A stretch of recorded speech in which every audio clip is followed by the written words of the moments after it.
So housing markets in the Southeast and the West are seeing more inventory and softer demand, leading to price reductions, whereas people in the Northeast continue to tell me that they don't have enough inventory on the market, and they're driven by higher income growth and limited supply.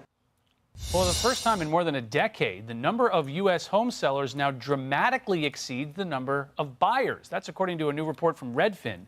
The shift in buying power could cause prices to fall. For more on the latest trends in the housing market, let's bring in real estate agent Kirsten Jordan. Kirsten, thanks for joining us this afternoon.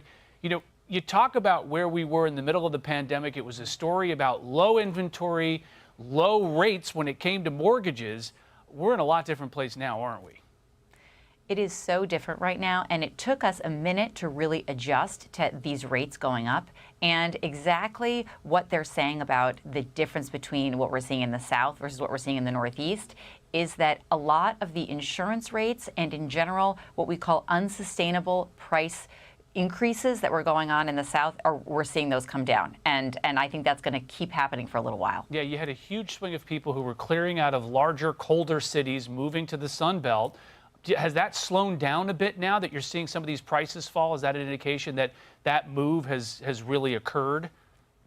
We're seeing a really big change in this back to work movement, which I know we've been talking about now for years. If you think about it, though, when you're going back to work, or if you're in the early parts of your career, the 30s, the 40s, potentially you need to be in person to further your career and get where you want to be. And a lot of those places are in the Northeast. And then obviously there's the elephant in the room, which is the cost of insurance. And as we're seeing in Florida, especially for those affordable homes, those $300,000 to $600,000 under $1 million homes, the actual percentage of the home value and that they're dedicating to insurance costs is unsustainable for so many people, especially those people that are on fixed income.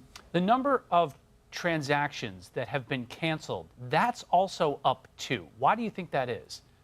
This is so interesting that we're seeing that, especially the highest place that we saw it was actually in Atlanta, Georgia, which has been a traditionally, right, for the last 5 years, a big investor area, but we're also seeing it down in places like Miami, Florida.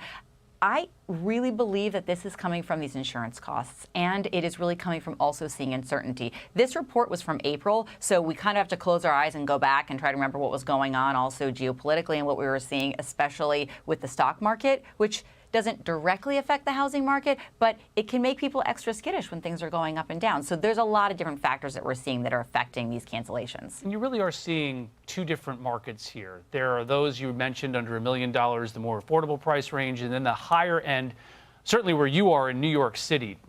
What are the differences between these two markets, and how have they changed over the last few years?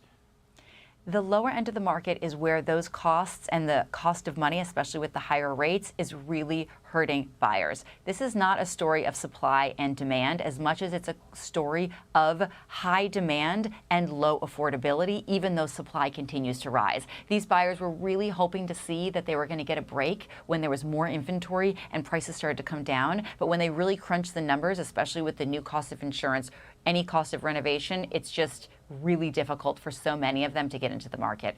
And then what we're seeing on the high end is that a lot of very, very wealthy have said, hey, everything's fluctuating big time. If I'm going to put my money someplace that's stable, I might as well put it in a market where I know that there's going to be sustainable demand in the long term. And that's why we're still seeing some of these very large trades in places like New York City. And I do still believe that we're seeing those at the very, very high end there in Palm Beach and Miami. It's just obviously some of those numbers we're not going to see necessarily as high as they were before, but in some cases we are. A couple of years ago, mortgage rates shot up. They've stayed at that level essentially since then.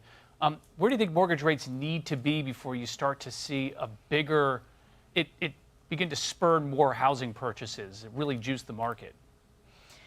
The place where we need to be is probably something with a 5 handle. I think everybody's hoping that once we get into the 5s, we're going to see a tremendous push in demand or ability to purchase, because again, the demand is there. It's just the ability to actually buy something that's affordable. The reality right now, though, is as a real estate agent, I do encourage my buyers to get out there and understand the market right now. With these canceled contracts, the best moment to get in there and get a deal with a seller is right after they've lost another deal. So if you want to get in there right now, there's a really good chance that if you buy with the expectation that mortgage rates will probably remain pretty stable, you might be able to find some opportunity, and this could be that moment. And real quickly, do you think there's enough new construction coming online?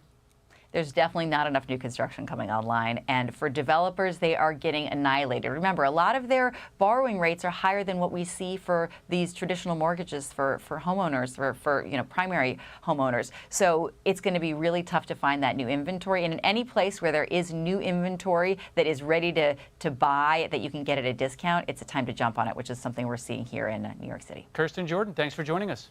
Thank you. Hey, Sean Hannity here. Hey, click here to subscribe to Fox News YouTube page and catch our hottest interviews and most compelling analysis. You will not get it anywhere else.